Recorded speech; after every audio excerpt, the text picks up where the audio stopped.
လာပေါင်းဆရာဆိုင်းအောင်ကိုဥစ္စာပေးလိုက်ပါအောင်လိုက်ပေးလိုက်ပါ Hallelujah ပြောပါအောင်အဲ့ဒါလေးနဲ့ပတ်သက်ပြီးတော့မှအဲ့ဒီအခြေအနေလေးပေါ့2018ကလေးဖြစ်ခဲ့တဲ့အခြေအနေလုံးဝမမျှော်လင့်ထားတဲ့အခြေအနေပေါ့နော်အိမ်တောင်ကြပြီးကစားဖြစ်တယ်ကျွန်တော်2019 March လမှာအိမ်တောင်ပြုတယ်အဲ့ဒီ2019 March လပြီးတော့ဒီ2018ပေါ့အဲ့ကြားထဲမှာပဲဒီကျွန်တော်ကြောက်ကရောင်တာပေါ့နော်ဆိုင်းပြလို့ပေါ့နော်ကျေးဇူးတော်ကြောင့်ဆိုင်းမပြဘဲနဲ့ကြောက်ကဖြစ်တာလည်းအများကြီးရှိတယ်လို့ကြားဘူးတယ်ဒါပေမဲ့ကျွန်တော်တော့ဒီခြေထောက်ရောင်တော့ပထမတော့ဘောလုံးကန်လို့ရောင်တယ်ထင်ပြီးတော့ကျွန်တော်နှိပ်တယ်နဲတယ်ဒါပေမဲ့တော့ဘောလုံးကန်လို့ရောင်တာမဟုတ်ပဲကျွန်တော်ကြောက်ကကြောက်ခြေထောက်ကရောင်တာပေါ့နော်နောက်မှဒီဘန်ကောက်လိုင်းနဲ့ဆရာတို့နဲ့ကျွန်တော်တို့ ministry တွိုင်းနဲ့စစ်တဲ့ခါကျမှတည်တယ်ဆိုအဲ့ဒီကနေဆရာဝန်နဲ့ဆေးတောက်ခိုင်းတယ်ဆိုဆရာဝန်ပေးတဲ့ဆေးကအရန်ပြင်းတယ်လေအဲ့မှာကင်ဆာသမားတွေတောက်တဲ့ဆေးလည်းပါတယ်ဗာလဲအဲ့ဒီအရန်သူ side effect တွေပြင်းတယ်မလို့ဆရာအဲ့ဆေးစတောက်တော့ဆေးရဲ့ side effect ကြောင့်ကျွန်တော်မျက်နှာတွေဖောတယ်တကူလုံးဖောရောက်နေမျက်နှာပဲကြည့်ရလူကကျွန်တော်ဝလာတယ်လို့ထင်တယ်တကယ်တော့ကျွန်တော်ခန္ဓာကိုယ်တစ်ခုလုံးက weak ကျသွားတာဘာလို့ဆိုအဲ့ဒီကျွန်တော်တောက်တဲ့ဆေးမှာ antibody ကိုချတဲ့ဆေးပါတယ်လေကြောက်ကသမားတွေဆိုတာသိတယ်နော် antibody ချတဲ့ဆေးပါတော့ကျွန်တော်တကူလုံးရုပ်တရက်ကြီး weight ကျသွားတယ်ဒါပေမဲ့မျက်နှာဖောတယ်ဆိုတော့ဒါမှအတီးနေနဲ့ပဲကျွန်တော်ကမှဆရာတို့နဲ့အဲ့ဒီကအမျိုးသားဇာတ်ယုံတော့တောက်လျှောက်ပဲကျွန်တော်တို့ဆရာခီးဆရာလေးနော်ဆရာကျေးဇူးတော်ကြောင့်ဖခင်ကကျွန်တော်ကိုကျွန်တော်နားလိုက်ဖို့အကယ်၍ကျွန်တော်နားမယ်လို့ဆရာကိုပြောလဲဆရာလည်းနားခွင့်ပေးမှာပဲလေဒါပေမဲ့ကျွန်တော်မပြောခဲ့ပဲနဲ့ပေါ့နော်တောက်လျှောက် ministry မှာကျွန်တော်အဲ့မှာတောက်လျှောက်ပါဝင်ခွင့်ရခဲ့တယ်ပါဝင်ရင်းနဲ့ပဲပိုတော့ဆိုးလာတယ်ရေယုံတွေပေါက်တယ်တကူလုံးဒီခါတပတ်ပေါက်တယ် weight လဲကျအဲ့ဒီမှာကမခီးစင်တောက်လျှောက်အဲ့တော့မီမျိုးမန်းလေးမိုးကုတ်အဲ့လိုခီးစင်တွေပေါ့နော်တောက်လျှောက်အဲ့ရေယုံနဲ့ပဲကျွန်တော်ပါဝင်ခွင့်ရတယ်ဒီချင်းမိုင်ချင်းရိုင်တွေရောက်တယ်တော့ဒရမ်တီးနေနဲ့ခြေထောက်ဆိုအကျော်တွေကတ်ကုန်တာဒီအရန် weight အားမရှိဘူးလေဒရမ်တီးပင်ပန်းခြေထောက်အကျော်တွေကတ်အန်တီးနေနဲ့ကိုယ့်အကိုခြေထောက်ပြန်နင်းပြီးပြန်တီးကိုယ့်အကိုပဲအခုချိန်မှလေပြန်စဉ်းစားကြည့်ရင်ကျွန်တော်ဘယ်ခွန်အားနဲ့လုံနိုင်ခဲ့လဲဆိုတော့ဖခင်မဆာခဲ့တာဖြစ်တယ်။ဘာကြောင့်ဖခင်ကကျွန်တော်ကိုအမှမပြတ်ပါဝင်စေခဲ့လဲဆိုတော့ဆရာအားဖြင့်ဖခင်တခင်ကနှုတ်ကပတ်တော်ကျွန်တော်ပေးခြင်းလို့ဖြစ်တယ်။အကယ်၍ကျွန်တော်ကအဲ့ချိန်မှာဒါကျွန်တော်အဲ့ဒီအခြေအနေကိုကြည့်ပြီးမှမလိုက်နိုင်တော့ဘူးကျွန်တော်လိုက်လို့လည်းမဖြစ်တော့တကယ်လည်းအခြေအနေရဟုတ်တယ်။ဒါပေမဲ့ကျွန်တော်စိတ်ထဲမှာတစ်စက်မှမရှိခဲ့တာအိမ်မှာနေမယ်ဆိုတဲ့ဟာကနားမယ်ဆိုတော့မရှိဘဲနဲ့ဘလူးပဲဖြစ်လိုက်ဖြစ်တယ်။ဆရာတို့လည်းပြောပြတော့ဆရာတို့လည်းဆုတောင်းပေးတယ်။ဆိုတော့အဲ့ဒီမှာနှုတ်ကပတ်တော်တောက်လျှောက်ကြားတဲ့အခါမှာအဲ့ဒီကြားတဲ့နှုတ်ကပတ်တော်ကကျွန်တော်ပြန်ပြီးတော့မှထူဆွဲထူခဲ့တာဖြစ်တယ်ဆိုတော့6လလောက်ကျွန်တော်ဆေးတောက်ပြီးနောက်ဆုံးတည့်ရက်မှာဆရာဝန်နဲ့တွားပြရတော့မယ်အဲ့ဒီမတိုင်ခင်မှာကျွန်တော်စိတ်ထဲမှာသိတယ်ဆေးရအဖြေမဟုတ်ဘူးဆေးတောက်တော့ပူဆိုးလာတယ်ဆိုတော့ဇနီးတန်နဲ့တိုင်ပင်တယ်ဇနီးတန်ကလည်းသူလည်းသိတယ်လညနော်ကျွန်တော်ဇနီးတန်လည်းသိတော့ကျွန်တော်ညောက်ဆုတောင်းတယ်ဆုတောင်းပြီးမှပဲဆေးမတောက်ချင်တော့ဘူးဒါပေမဲ့ဖះအရင်ဆုတောင်းတယ်ကိုတို့ confirmation ပေးပါလို့ဆုတောင်းတဲ့အခါမှာနောက်ဆုံးဆရာဝန်နဲ့မတွေးခင်မှာဖះကကျွန်တော်ဗာနဲ့စကားပြောလဲဆိုတော့နေမန်ဘိုလ်ချုပ်နေမန်ရဲ့သူ့ရဲ့ကျွန်းသူဒီအေလိရှဲနဲ့တွားတွေ့ပြီးတော့သူ့ရေမှာ9ချိန်တွားငုတ်ခိုင်းတဲ့ချိန်မှာသူမငုတ်ချင်ဘူးဒါပေမဲ့အဲ့မှာသူ့နဲ့သူပါလာတဲ့ကျွန်းတယောက်ကသူ့ပြောတဲ့စကားကိုတော့အနာပြောက်ဖို့ဒီထက်ခက်တဲ့အရာကိုတော့ခိုင်းတော့ကိုတော့လုပ်ရမှာပဲလေတဲ့အခုကဒီရေမှာ9ချိန်လေးနစ်လိုက်ရင်လည်းကြားမှာမယ်ဆိုတာကိုတော့ပို့ပြီးလှုပ်လို့မကောင်းဘူးလားဆိုတဲ့အဲ့ဒီစကားအဲ့ဒီကျွန်းရဲ့စကားကျွန်တော်အဲ့မှာဆေးဖြတ်ဖို့ကျွန်တော် confirmation ပေးခဲ့တဲ့အရာဖြစ်တယ်ကျွန်တော်တိလိုက်ပြီးဟုတ်ပြီငါဆေးရအဖြစ်မဟုတ်ဘူးကျွန်တော်လုပ်ရမယ့်အရာကကျွန်တော်ကြောက်ကကျမ်းမာဖို့ကျွန်တော်ပဂတိပြန်ဖြစ်ဖို့ဒီထက်ဈေးကြီးတဲ့ဒီထက်ကဘာအဆင့်မီဆရာဝန်တွေနဲ့ခွဲစိတ်ဖို့ဖြစ်တော့မှကျွန်တော်လုပ်ရမှာပဲလေဒါပေမဲ့ကျွန်တော်ကိုဖျားနိုးစော်တဲ့အရာတစ်ခုရှိတယ်ကျွန်တော်ကြောက်ကပြန်ပြီးပဂတိကျမ်းမာဖို့ဘာကိုဖျားကျွန်တော်နိုးစော်လဲဆိုတော့မင်းရဲ့အစာအတော့မင်းကြိုက်တာကိုမစားနဲ့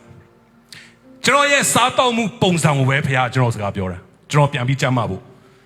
့ဒီအရာလေးကိုလှုပ်ရမယ်ဆိုရင်မင်းပြန်ပြီးကျမ်းမာမယ်ဘုံချုံနေမှာရေမှာ9ချိန်နှစ်တလို့ပဲကျွန်တော်တို့လည်းအစားတောက်ဆင်ခြင်လိုက်ရုံပဲဆိုတော့အဲ့ဒီမှာကျွန်တော်စားမစားဘူးအသားကျွန်တော်မစားတဲ့အများကြီးရှိရပေါ့နော်ကြောက်ကဓမ္မရှောင်ရတဲ့အရာ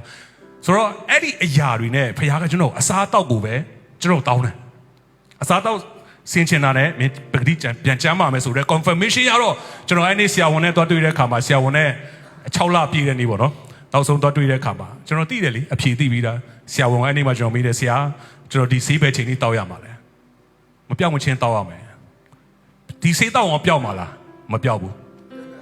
ဆေးတောက်လို့လည်းမပြောက်ဘူးဒါမဲ့မသေးမချင်းမပြောက်မချင်းတောက်ရမယ်ဆိုတဲ့အဖြေပဲရတယ်ကျွန်တော်ဆရာဝန်ကပြောတဲ့အချိန်မှာကျွန်တော်ပြုံးပြီးတော့ကျွန်တော်သိပြီးသားအဖြေလေသူဆရာဒါပဲထွက်မယ်ဆိုတော့ကျွန်တော်သိတော့ကျွန်တော်ဘာမှမပြောတော့အဲ့ဒီပြန်လာတယ်ပြန်လာပြီးတော့အဲ့ဒီကနေကျွန်တော်ဆေးကမတောက်တော့ဘူး 6လပြည့်ခဲ့တဲ့နေ့ပေါ့နော်ဆိုတော့အဲ့ဒီနောက်ကနေဆေးမတောက်တော့ဘာဖြစ်လဲဆိုတော့ခံရပါတယ် side effect တွေကရှိနေသေးတာကိုဆေးမတောက်တော့ပို့ပြီးတော့မှခံရတယ်ဒါပေမဲ့ဆက်ပြီးကျေးဇူးတော်ကြောင့် ministry မှာတောက်လျှောက်အဲ့ဒီမှာ2018 19အဲ့မှာခရီးစဉ်တွေတောက်လျှောက်ရှိတယ်သွားရင်းနဲ့ပဲအဲ့ဒီမှာယောဘဝတ္ထုကနေယောဘရဲ့အကြောင်းနဲ့ယောဘ66မှာပါတယ်ယောဘကဘာဖြစ်လဲဆိုတော့သူကကျွန်တော်တို့တိတာတကောလုံးနှစိမ့်ပေါက်တယ်ပေါ့နော်သူတန်ရာနှစိမ့်ပေါက်တယ်ပဲတိတာကျွန်တော်တိခဲ့တာဒါပေမဲ့အဲ့ဒီမှာဖတ်တဲ့အခါမှာအဲ့ယောဘ66မှာယောဘကပြောထားတယ်ကြက်ဥကိုတဲ့အနစ်မပါပဲအကာပဲစားရတယ်စားမပါတဲ့ဟင်းကိုစားရတာဘလောက်ထိဟိုမကောင်းဘူးလဲဆိုတာတဲ့သူအဲ့ချိန်မှာ तू တိတယ်ပေါ့နော်အဲ့ဒီကျမ်းပိုက်ကိုဖတ်တဲ့အခါမှာကျွန်တော်ပါတိသွားဆိုယောဘတဲ့ကြောက်ကပြက်တာပဲဆိုတဲ့အရာမှာ तू ပေါ်လာတာဘာလို့ကျွန်တော်စားတဲ့အစာအဲ့တိုင်းလေစားပါတဲ့ဟင်းကျွန်တော်စားလို့မရဘူးကြက်ဥကိုအကာပဲစားမယ်အနစ်မစားရအောင်ကွက်တိအမှပါတော့ဒါပေမဲ့ယောဘ19 29မှာလားမသိဘူးယောဘကလည်းဖျားတခင်ကိုမျောလင့်လို့တယ်ငါကြောက်ကတ်ဒီပြက်လက်ရှိတယ်လို့သူကိုယ်တိုင်ဝန်ခံတယ်သူကြောက်ကပြက်ခဲ့တယ်ကြောက်ကပြက်တဲ့အထိသူဖြစ်ခဲ့တယ်တဲ့ဒါပေမဲ့နောက်ဆုံးမှာဘာဖြစ်သွားလဲဆိုတော့သူ့ရဲ့ယောဘဝတ္ထုအလုံးသိတယ်နဆတော့ကောင်းကြီးမင်္ဂလာနဲ့အကုန်လုံးသူဆုံးရှုံးတဲ့အရာတွေတာသမီးတွေကဆိုအကုန်ပြန်ရတယ်ဆိုတဲ့ဟာရတဲ့အခါမှာအဲ့ဒါကျွန်တော်ပဲဆိုတဲ့အမှရရတဲ့အခါမှာကျွန်တော်အရန်ဝမ်းသာသွားတယ်ယောဘတော့ကြောက်ကပြက်ပြီးနဆပြန်ရရတာပဲငါလည်းဘာလို့မရမှာလဲ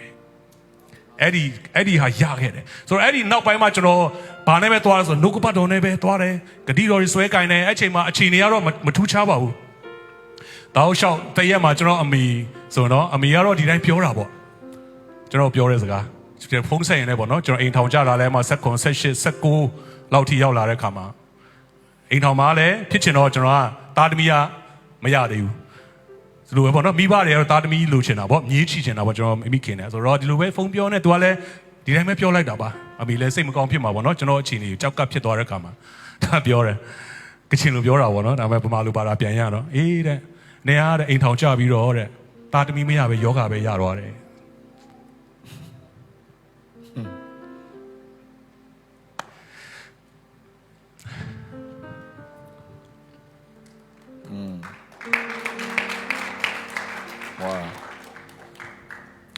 ကျွန်တော်တည်တယ်လ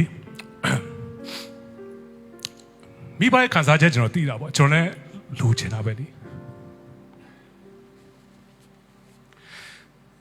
အဲ့ချိန်မှာအဆင်ပြေနေဒါပေမဲ့အမေရဲ့အဲ့စကားကျွန်တော်ပြန်ပြီးဝမ်းနေစီတာပေါ့နော်ဒါပေမဲ့ဝိညာဉ်တော်ကျွန်တော်ပြန်ပြီးတော့မဆစကားပြောတ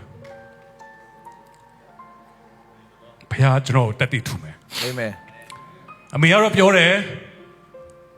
တာသမီမရဘူးယောဂပဲရတယ်ဒါပေမဲ့ဖခင်ကျွန်တော်ပြောတယ်ယောဂလည်းပျောက်မယ်တာသမီလည်းရမယ်ဝါအဲ့ကလေးကပြောခဲ့တာဖြစ်တယ်ဒါပေမဲ့အဲ့ဂတိရတဲ့အချိန်မှာလည်းကျွန်တော်မှ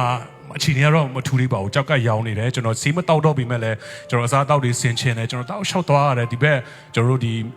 ချင်းမိုင်ကိုပြောင်းလာတယ်2021မှာအမှန်တိုင်းဆိုတော့အများကြီးဆင်ချင်ပြီးနေရတာပေါ့နော်ပြောမှဆိုအစားတောက်ဆင်ချင်နိုင်လားဆိုတော့လည်းမဆင်ချင်နိုင်ပါဘူးစားမိတယ်မစားတဲ့တာလည်းစားမိတာပဲမတဲ့ဘူးတီမှန်လည်းစားမိတာပဲဒါပေမဲ့ဖခင်ကကျွန်တော်ကိုကျေးဇူးပြုတဲ့ဖခင်ဖြစ်တယ်ကျွန်တော်မလုပ်နိုင်မှသူသိတယ်လေဆိုတော့ဘလို့ဖြစ်သွားလဲဆိုတော့ဒီလွန်ခဲ့တဲ့နှစ်2024ကျွန်တော်ဘလို့ဖြစ်လဲဆိုတော့အခုဩစတြေးလျသွားဖို့ပေါ့နော်ဆရာကျွန်တော်ဇနီးတယ်ဟိုမှာသူနေဖြစ်သွားတော့ကျွန်တော်လည်းဇနီးတယ်နဲ့သွားနေဖို့ကျွန်တော်ဩစတြေးလျဗီဇာရှောက်ဖို့ဖြစ်လာတယ်ရှောက်ဖို့ဖြစ်တဲ့အခါမှာဒီဗီဇာရှောက်တဲ့အခါမှာဩစတြေးလျသူတို့အစိုးရနေပြီးတော့မှကျွန်တော်ရဲ့ဆေးစစ် medical check up အားလုံးသူတို့စစ်ခိုင်းတဲ့အရာအားလုံးကျွန်တော်ဆေးရတာဖြစ်တယ်ဆိုတော့2024မှာကျွန်တော်စစစ်ဖို့ဖြစ်လာပြီအကုန်ဆေးရတာပေါ့နော်စစ်တော့ပထမတော့ဒီတိုင်းပဲသူတို့ပြောတဲ့ဟာလေးစစ်ရင်းနဲ့စစ်တဲ့ချိန်မှာပေါ်တာပေါ့ကျွန်တော်ကြောက်ကဖြစ်ဘူးတဲ့အရာဒီကျွန်တော်ရဲ့သွေးတွေစီးတွေစစ်တဲ့အခါမှာဒီကြောက်ကရဲ့ဒီလက္ခဏာတွေသူတို့တွေ့တော့ဟိုကနေထပ်ပြီးတော့မဟုတ်ဘူးတဲ့ဒါဆိုဘာကြောင့်အဲ့ကြောက်ကဘယ်လောက်ထိအခြေအနေရှိလဲဘာဖြစ်နေလဲဆိုတော့ငါတို့အသေးစိတ်သိမှရမယ်ပြန်စစ်ပေးပါဆိုတော့ကျွန်တော်ထပ်စစ်ရတယ်လွန်ခဲ့တဲ့2024ကဒီချင်းမိုင်မှာပဲချင်းမိုင်ရမ်းမှာစစ်ရတော့စစ်တော့အမှပေါ်ပြီပထမဒီတိုင်းစစ်နောက်ကြောက်ကအထူးကူကြောက်ကခွဲစိတ်ဆရာဝန်နဲ့အထိကျွန်တော်တွေ့ရတဲ့အထိဖြစ်တယ်အဲ့မှာသူတို့နဲ့ဟိုပါပေါ့ counseling ယူရတာပေါ့နော်။ဘာကြောင့်အဖြေမရမချင်းအဲ့ဒီအဖြေကိုပေးရမှာ။ဆိုစစ်တော့ကျွန်တော်ကြောက်ကနှစ်ဖက်ရှိတဲ့ထဲမှာညာဘက်ကြောက်ကရောင်နေတာဖြစ်တယ်။ ultrasound ရိုက်တယ်။ဆိုတော့ ultrasound ရိုက်တော့ကြောက်ကညာဘက်ရောင်နေဆိုတော့ကြောက်ကလည်းမတည့်ဘူး။ကြောက်တယ်လို့ရောင်တာမဟုတ်ဘူးနဲ့ဒီတိုင်းကျွန်တော်ရဲ့ကြောက်ကပြတ်နာပေါ့နော်။ ဆိုတော့ဆရာဝန်ကဆက်ပြီးစစ်ဖို့ဖြစ်တဲ့အခါမှာဒီနောက်ဆုံး CT scan ရိုက်ရတယ် CT scan ရိုက်ကြောက်ကဘာကြောင့်ဖြစ်တာလဲအဖြေမရအောင်ရှာရမယ်ဆိုတော့ CT scan ရိုက်တဲ့အခါမှာဘာဖြစ်လဲဆိုတော့ကျွန်တော်ကြောက်ကရဲ့ဒီညာဘက်ဒီကြောက်ကရဲ့အောက်မှာပြွန်ရှိတယ်အဲ့ဒီပြွန်မှာဒီကြောက်ကရဲ့အောက်ကနေအရေးဒီဆင်းရမယ့်ပြွန်မှာသူကပြွန်လမ်းကြောင်းတစ်ခုပိတ်နေတာဖြစ်နေတာဆိုတော့အဲ့ဒီပြွန်ပိတ်အဲ့ဒီပြွန်ကိုခွဲစေးရမယ် stem ထည့်ရမှာပေါ့နော်ပြောချင်တာတော့သူဆရာဝန်အဲ့ဒါကိုပတ်စံလဲကုန်ကြစည်တော့များတယ်ပေါ့အဲ့နဲ့ကျွန်တော်ကမလုပ်ဖြစ်ခဲ့ဘူး2024ကအဲ့ဒါနောက်ဆုံးအဖြေထွက်သွားတယ်ပေါ့နော်အဲ့ဒီအဖြေနဲ့ပဲကျွန်တော်ကဟိုအစိုးရကိုတင်လိုက်တယ်ဆိုတော့2024မှာလုပ်ခဲ့တဲ့အရာကအခု2025တနှစ်ကျော်ပြီလွန်ခဲ့တဲ့ဒီတရက်လွန်ခဲ့တဲ့ဒီ debate ထဲမှာပဲဒီ conference မတိုင်ခင်မှာပေါ့ဒီမဲဆိုင် conference မတိုင်ခင်မှာဟိုကနေပြီးတော့မှပြန်ပြီးတောင်းဆိုလာတယ် check up ပြန်လုပ်ပေးဖို့ဘာလို့ဆိုကျွန်တော်တနှစ်ကျော်သွားတဲ့ခါမှာသူတို့ပြန်ပြီး update လုပ်ဖို့လိုတယ်ပေါ့နော်ဆိုတော့ကျွန်တော်ရဲ့ကျမရေးချီနေကိုသိချင်တယ်ပြန်လုပ်ပေးပါဆိုတော့အဲ့ဒီအတိုင်းပဲကျွန်တော်ပြန်စစ်ရတယ်မနေ့ကပဲကျွန်တော်သွားစစ်တာဖြစ်တယ်မနေ့ကပဲပြန်စစ်တော့ဒီဆရာဝန်နဲ့စစ်ချက်လုပ်တယ်ပြီးတော့မှအမကျွန်တော် ultra sound ရိုက်ပြီးတော့မှကျွန်တော်ကြောက်ကောက်ကိုပြန်စစ်ဆေးတဲ့အခါမှာ hallelujah ဖျားသခင်မတတ်နိုင်တဲ့မှုမရှိဘူးကျွန်တော်ကြောက်ကနှစ်ဖက်လုံးက normal ပြန်ဖြစ်နေတာဖြစ်တယ် hallelujah ကြောက်ကနှစ်ဖက်ပထမညာပဲရောင်နေဆိုတော့ကြောက်ကရောင်နေတာမဟုတ်တော့ဘဲနဲ့ကြောက်ကနှစ်ဖက်လုံး normal ဖြစ်သွားတာဝေါကျွန်တော်မယုံနိုင်ဘူးဟာဆရာဝန်လည်းအမှကြည့်ပြီးတော့ကြောက်ကနှစ်ဖက်လုံး normal ပဲကျွန်တော်မှနည်းနည်းပါ uric acid တက်နေတာရှိတယ်အဲနည်းနည်းပါပဲအဲ့ကြောက်က normal ဆိုတဲ့ result ကျွန်တော်မှပြန်ရလာခဲ့တာကျွန်တော်ကြောက်ကနှစ်ဖက်လုံးကအကောင်းတိုင်းဖြစ်နေတယ်ဆိုတာအဖြေရလာခဲ့တာဖြစ်တယ် hallelujah ကျွန်တော်သိလိုက်တယ်လေကျွန်တော်သိလိုက်တယ်ဘုရားမနေ့ကလည်းကျွန်တော်အမှ ultra sound ရိုက်တယ်အမှန်တကယ်အမှကျွန်တော်ဆင်းချင်တယ် ultra sound ခန်းထဲမှာဖြစ်ချင်တော့ဆရာဝန်အချက်ချင်းမလောက် nurse မကျွန်တော်လာပြီးတော့ engineer လမ်းဟို ready လုပ်ထားတာပေါ့ ultra sound ဆိုကျွန်တော်သိတာအမျိုးသမီးတွေကိုဝန်သားသမီးစစ်တဲ့ခါမှာပဲသုံးတာလေကျွန်တော်ကနှစ်ခေါက်ရှိသွားပြီ ultra sound ကျွန်တော်မိမ ultra sound မလုပ်ရပဲကျွန်တော်ပဲလုပ်နေရတယ်နှစ်ခေါက်ဒါမှစဉ်းစားဟာကိုရောဟုတ်တော့မဟုတ်သေးဘူးနော်ဒါမဲ့ကျွန်တော်အမှဆရာကျွန်တော်စကားပြောတာဘုရားတခင်ကကျွန်တော်အရင်ကလည်းတက်တည်တွေအများကြီးရှိတယ်မင်းကိုမင်းဂယုစိုက်တာတဲ့ငါမင်းကိုပိုဂယုစိုက်တယ်ဆိုမင်းသိလားကျွန်တော်ဖယားကျွန်တော်အဲ့ဒါအမြဲတမ်း2015ဆရာနဲ့ဒူဘိုင်းစားလိုက်တော့ဆရာအဲ့ဒါတက်တည်ရတာကျွန်တော်ပတ်ဆိုင်တစ်လုံးလုံးပျောက်သွားတာလေ passport တွေပါအကုန်အဲ့တော့ကဖယားကျွန်တော်ပြောတဲ့စကားမင်းကိုမင်းဂယုစိုက်တာတဲ့ငါမင်းကိုပိုဂယုစိုက်တဲ့ဖယားဖြစ်တယ်အဲ့ဒီစကားမနေ့ကမှပြန်လာတာအဲ့ ultra sound set ပုံမှာကျွန်တော်ရက်နေတဲ့အချိန်မှာမင်းကိုမင်းဂယုစိုက်တာတဲ့ငါမင်းကိုပိုဂယုစိုက်တယ်အဲ့အမကျွန်တော်စင်ချင် ultra sound ကျွန်တော်အဲ့တော့အိပ်ပျော်သွားတယ်ဆရာဝန်ကလည်းမလာဘူးကြာကြီးပဲအမစင်ချင်နဲ့ဘုရားကနှလုံးနဲ့ကြောက်ကပ်ကိုကြည်ရှုစစ်ဆေးတဲ့ဘုရား ultra sound ကဆေးဆရာတွေကသူတို့ကြည်နိုင်တယ်လေရောင်နေတယ်ဟုတ်တယ်ရောင်ကြည်ပဲကြည်နိုင်တာပျောက်အောင်မလုပ်ပေးနိုင်ဘူးဒါမဲ့ကျွန်တော်ဘုရားကကြည်ရှုစစ်ဆေးတယ်ပြောတဲ့အခါမှာပျောက်ကင်းအောင်သူကကြည်ရှုစစ်ဆေးတဲ့ဘုရားဖြစ်တယ်အဲ့ဒီတက်တည်ကျွန်တော်ရလိုက်တယ်အရန်ဝမ်းသာတယ်တက်တည်ရတာတဲ့ဘုရားရဲ့တကယ် reality တက်တည်ကိုကျွန်တော်ရတဲ့အတွက်ဝမ်းသာတာကျွန်တော်ယောဂပျောက်တာဝမ်းသာတာမဟုတ်ဘူးဖခင်တက်တည်ရတော့ကျွန်တော်ဝမ်းသာတာဖြစ်တယ်ကြောက်ကကောင်းနေဖြစ်စေမကောင်းနေဖြစ်စေဩကျွန်တော်တခုကြံခဲ့တယ်အဲ့ဒီကျွန်တော်ဆေးဖြတ်ဖို့ဆေးမတောက်ဖို့ဆုံးဖြတ်ချဖို့ရန်အတွက်ပထမအဆုံးကျမ်းစာဖခင်နှုတ်ကပတ်တော်နဲ့ကျွန်တော်ဗာနဲ့ပြောလဲဆိုတော့ရှာဒရက်မီရှက်အပီဒီကိုတော့ကျွန်တော်စကားပြောတယ်ဖခင်ကျွန်တော်တရက်ဘန်ကောက်ကတငယ်ချင်းအိမ်မှာအဲ့လိုပဲဒီကျွန်တော်တယောက်တည်းလာပြီးဆေးလာစစ်ဖို့အစဖြစ်တဲ့အချိန်လေးဘန်ကောက်မှာကျွန်တော်လာရတယ်တကယ်ချင်းမှာတော့အဲ့ရင်နဲ့အညာကျွန်တော်ဝမ်းနေတယ်ကျွန်တော်အနာဂတ်ကလုံးဝမျှော်လင့်ချက်မရှိတော့ဖះကျွန်တော်အဲ့ဒါစကားပြောပြတယ်ကိုတော့အခုမှအမှုတော်တဲ့အကြီးကျယ်ဆက်ကပ်ပြီးပါဝင်တော့မယ်လို့တဲ့ခါကျမှကျွန်တော်ဒီလိုဖြစ်တော့ဒီကြောက်ကနဲ့ကျွန်တော်ဘယ်လိုလုပ်ရမှာလဲအမှုတော်မသွားတော့ဘူးလားကျွန်တော်ဒီတိုင်းပဲလမ်းဆုံးတော့မလာ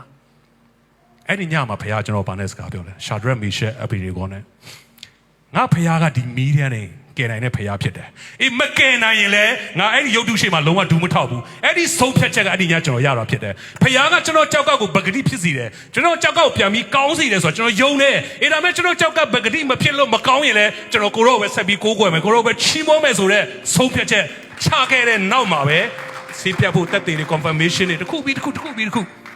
ုကျွန်တော်တက်တာတည်းမှရလာတာဖြစ်တယ်ဒီနေ့ဆိုရင်ဖရားကဒီတက်တယ်ကျွန်တော်ပြန်ပြီးပေးတယ်ကျွန်တော်တက်တည်ခံဖို့စီစဉ်မရှိဘူးဒါပေမဲ့ခုနကိုးကွယ်နေတဲ့ချိန်မှာဒီလောက်ကောင်းမြတ်တဲ့ဖခင်ဒီလောက်တက်တည်ထူတဲ့ဖခင်ကိုကျွန်တော်တို့မကိုးကွယ်ပဲနဲ့ဘယ်ရောက်သွားပြီးကိုးကွယ်နေမှာလဲကျွန်တော်ချမ်းမာလို့ကိုးကွယ်တာမဟုတ်မချမ်းမာလဲကျွန်တော်ကိုးကွယ်ပါပဲ ကျွန်တော်ကြောက်ကကောင်းလို့ကိုးကွယ်တာမကောင်းလဲကျွန်တော်ကိုးကွယ်ပိုတော်မှကိုးကွယ်ဝယ်ပိုတော်မှချီးမုန်းမှာဖြစ်တယ်။ဘာကြောင့်လဲချီးမုန်းခြင်းကိုးကွယ်ခြင်းလုံးစုံအစဉ်မြဲခံထိုက်တဲ့ဖခင်ဖြစ်တယ်။ကျေးဇူးတင်တယ်။ Thank you. God bless you.